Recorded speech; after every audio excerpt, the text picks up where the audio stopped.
हो गया खहरी हो हमर यार मनावा तो एक बेर बात कर लगे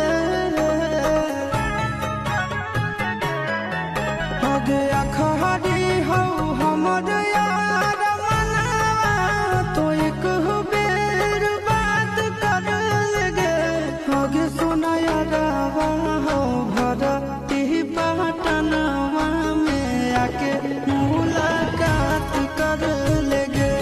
आगे सोना यारवा हो भरती पटनवा में आके मुलाकात कर लेगे